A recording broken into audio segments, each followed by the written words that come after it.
Good morning बेटा everyone. कैसे हैं आप सारे लोग? फाइन। Okay, nice nice. हाँ, good good good, everything is good. Right students, everything is good. Class 8 हम बात करेंगे इंग्लिश की। किसकी बात करेंगे? ऑलराइट। ये बताओ, तुम लोगों को इंग्लिश में कॉन्फिडेंस आता है कि नहीं? लगता है ना कि इंग्लिश आती है तुम लोगों को कि नहीं आती? मेरा पढ़ाया हुआ समझ में आता है? हाँ, गुड। चलो, अगर नहीं समझ में आया तो बताना, ठीक है?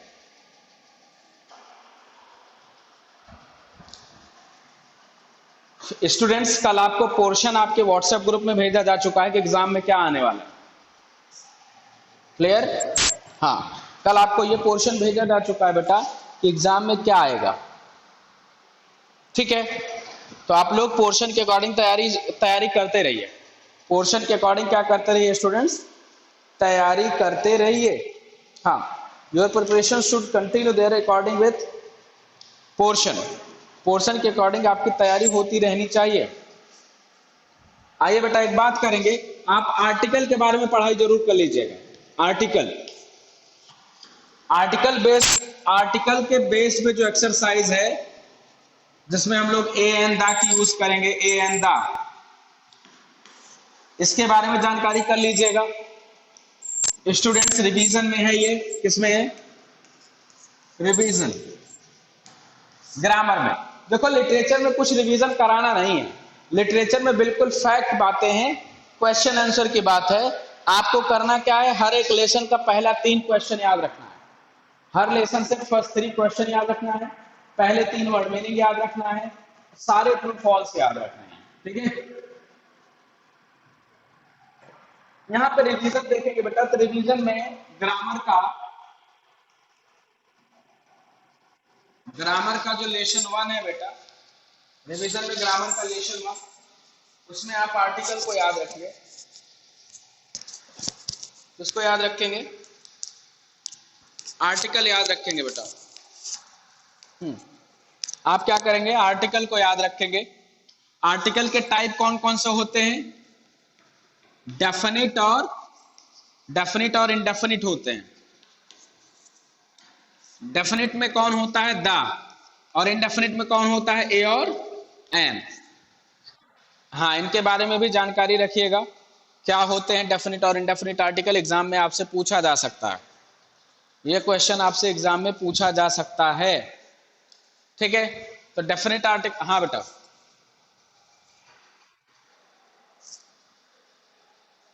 पूछो। क्या हुआ? कुछ नहीं ना?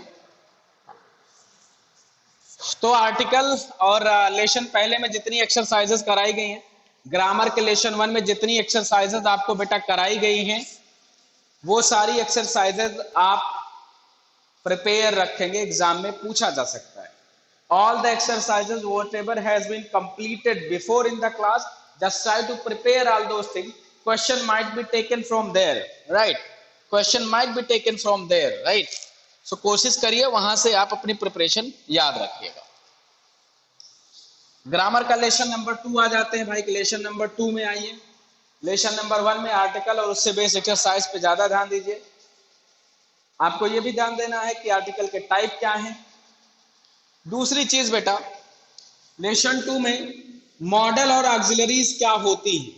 मॉडल और ऑक्सिलरीज क्या होती हैं, इनका डेफिनेशन आपको पता होना चाहिए और एग्जांपल में। मॉडल और ऑक्सिलरीज का क्या पता होना चाहिए आपको? डेफिनेशन और एग्जांपल, कि मॉडल क्या होता है और ऑक्सिलरीज क्या होती हैं, इनके बारे में आपको पूरी जानकारी होनी चाहिए।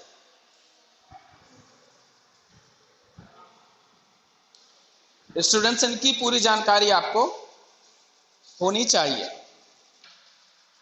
क्या आपको बात क्लियर हो रही बेटा? What is model and what is auxiliaries, right? Modal verbs क्या होते हैं और ऑक्सिलरीज क्या होते हैं, ये सारी चीजें आपको पता होनी चाहिए। ऑक्सिलरीज को बेटा हेल्पिंग वर्ब भी कहा जाता है। हेल्पिंग वर्ब का दूसरा नाम ऑक्सिलरीज है। और मॉडल आपको थोड़ा टेंस से अलग यूज होती है ये, अपार्ट फ्रॉम टेंस है। जैसे आपका कैन है बेटा, कुड है, शुड है, मे है, माइट है, ये सारे जो वर्ब होंगे बेटा, ये सारे जो टाइम वर्ड्स होते हैं, ये आपके मॉडल कहे जाते हैं। तो इनके बारे में, इनके डेफिनेशन का एग्जांपल आपको पता होना चाहिए, एग्जाम में पूछा जा सकता है। तो लेसन 2 में ये चीजें याद रखेंगे आप।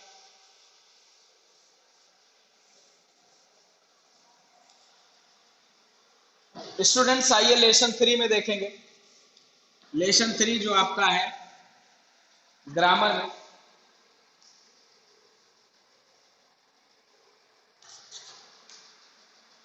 टेंस के बारे में जानकारी होनी चाहिए। टेंसेज हैं, इनके बारे में आपको जानकारी होनी चाहिए student, these are very important. तो आपको टेंस के बारे में जानकारी होनी चाहिए। You must know about the tenses. Class 7th में भी मैं टेंस पढ़ा चुका हूं। लेसन नंबर आपका 4 है बेटा। प्रेजेंट एंड पास्ट टेंस की बात है। प्रेजेंट और पास्ट टेंस की बात है।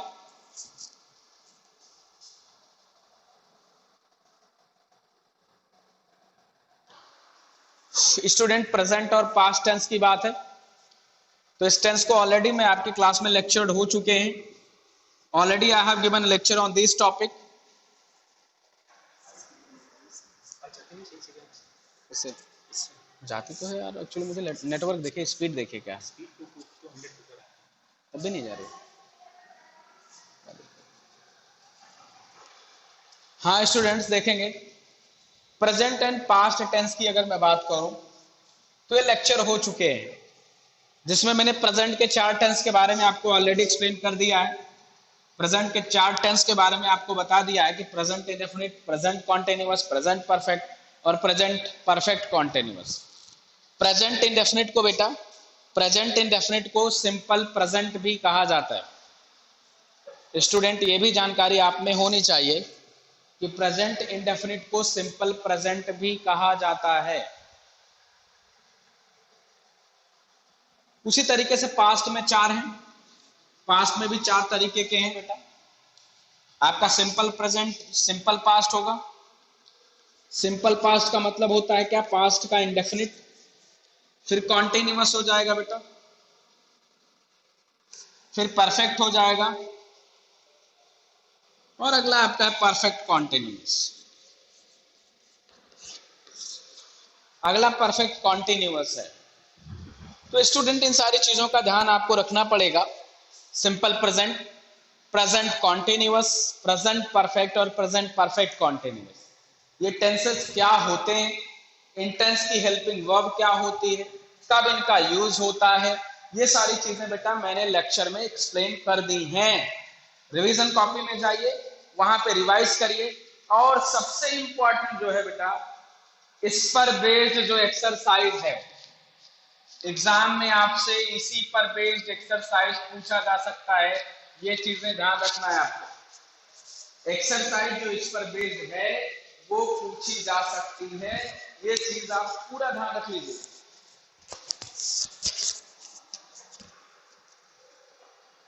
क्या मेरी आवाज आपको आ रही है? हाँ, तो टेंस वाले पे जो एक्सरसाइजेज हैं बेटा, ये याद रखिएगा। टेंस की हेल्पिंग वर्ब याद रखिएगा। कौन सा टेंस कब यूज होता है, ये बहुत महत्वपूर्ण है, मैं बता चुका हूं, आप फिर याद रखिएगा बेटा। जिंदगी में बहुत ऊंची उड़ान उड़ना है तो कोशिश अभी से शुरू कर दीजिए। स्टूडेंट्स, जिंदगी की उड़ान को बहुत ऊंचे तक लेके जाना है तो उड़ना अभी से शुरू करिए। जितना देर से शुरुआत करेंगे उतना पीछे होते जाएंगे आप। ग्रामर का रिवीजन है, जितना देर से शुरू करेंगे। और इस कॉम्पिटिटिव टाइम में स्टूडेंट्स एक चीज तो बहुत इंपॉर्टेंट है, और वो है English learning.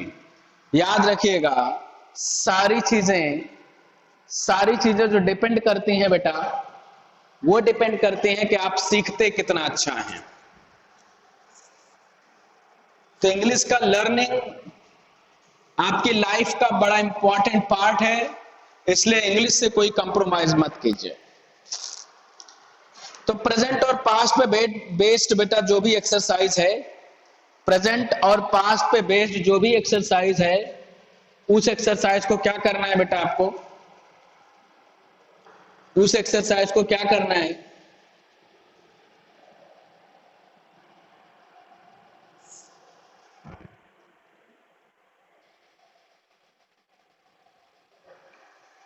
Students board clear दिख रहा है क्या?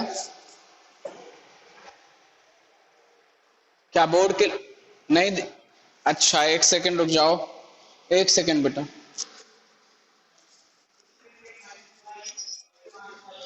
दिखने लगा?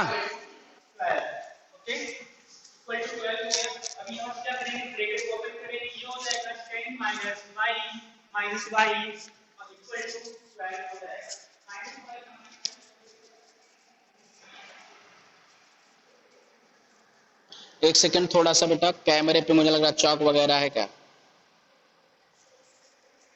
चलो, अब दिखने लगा होगा मेरे ख्याल से। हाँ, क्लियर है। आइए। हाँ, तो बेटा इंग्लिश का क्या इंपॉर्टेंस है ये मुझे बताने की जरूरत नहीं, आप सारे लोग अपने आसपास देख रहे होंगे, अपने आसपास इंग्लिश के इंपॉर्टेंस को देख रहे होंगे। ग्रामर में बेटा लेसन 5 है, जिसमें लिखा है talking about future. Talking about future. Future को हो सकता है बहुत सारे लोग फटूरे पढ़ जाएं, फ्यूचर के बहुत लोग फटूरे पढ़ते हैं। बेटा फ्यूचर होता है, तो बेटा फ्यूचर के बारे में भी आपको पता है, टेंस 4 तरीके के फ्यूचर में भी हैं। सिंपल फ्यूचर होगा, फ्यूचर कॉन्टिन्यूअस, परफेक्ट और परफेक्ट कॉन्टिन्यूअस। पहला जो होता है फ्यूचर में वो सिंपल फ्यूचर बोलते हैं, या इसी को फ्यूचर इंडेफिनिट भी कहा जाता है। सिंपल फ्यूचर में हेल्पिंग वर्ब क्या होती है भाई? विल और शैल, पढ़ाया जा चुका है। फिर कॉन्टिन्यूअस आएगा, फ्यूचर का कॉन्टिन्यूअस बेटा, इसमें क्या होता है? हेल्पिंग वर्ब विल बी और शैल बी। सारी चीजें बताई जा चुकी हैं स्टूडेंट्स। फिर यहां पे परफेक्ट हो जाता है, क्या हो जाता है? परफेक्ट।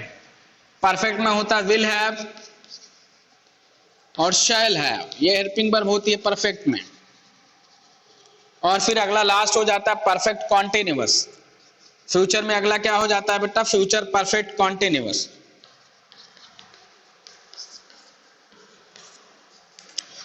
परफेक्ट कॉन्टिन्यूअस का जो हेल्पिंग वर्ब हो जाता है वो विल हैव बीन होता है, विल हैव बीन और शैल हैव बीन।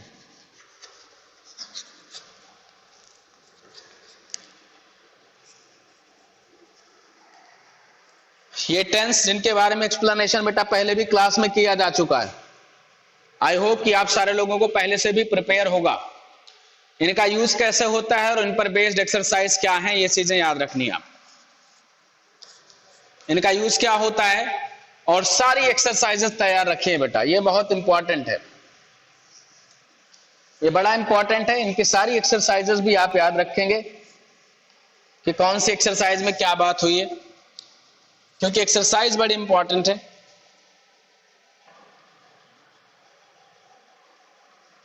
छठा लेशन है वर्ब फॉर्म एंड कंडीशनल्स। छठा लेशन क्या है आपका बेटा? Verb form and conditionals. इनके बारे में जो एक्सरसाइजेस मैंने कराई हैं बेटा वो याद रखिएगा। जो एक्सरसाइज इस लेशन में हमने करा दी है क्लास लेशन 6 में, वो याद रखिए। मैंने मैक्सिमम एक्सरसाइजेस करा दी हैं स्टूडेंट्स। सब्जेक्ट वर्ब एग्रीमेंट वाला लेशन भी याद रखिए बेटा, lesson number 7 subject verb agreement. जो आपका लेशन है सब्जेक्ट वर्ब एग्रीमेंट, ये याद रखिए, सब्जेक्ट वर्ब एग्रीमेंट याद रखिए, आपसे पूछा जा सकता है सवाल। ये लेसन नंबर 7 है स्टूडेंट, 8 है, लेसन नंबर 8 है, इसको याद रखिए। ऑल एक्सरसाइजेज बेटा, all exercises are very important.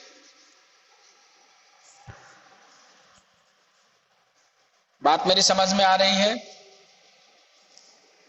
बात समझ में आ रही बेटा? हाँ, और जो चीजें और हैं, लेटर जो सबसे इंपॉर्टेंट है, लेटर, ईमेल, नोटिस और एसे,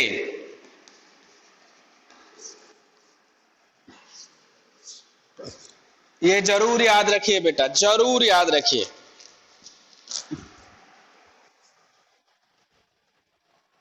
क्या बेटा?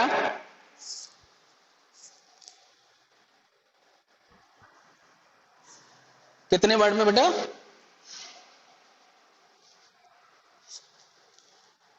हाँ हाँ, बिल्कुल बिल्कुल बिल्कुल बेटा, बिल्कुल, मुझे और अच्छा लगेगा अगर आप अपनी तरह से कुछ लिखेंगे तो मैं उस पे और मार्क्स दूंगा आपको। अगर आप अपनी तरफ से कुछ लिखेंगे तो जान के चलिए कि उस पे आपको मार्क्स ज्यादा मिलने वाले हैं, क्योंकि तब मुझे लगेगा कि आपने अपना दिमाग यूज किया है।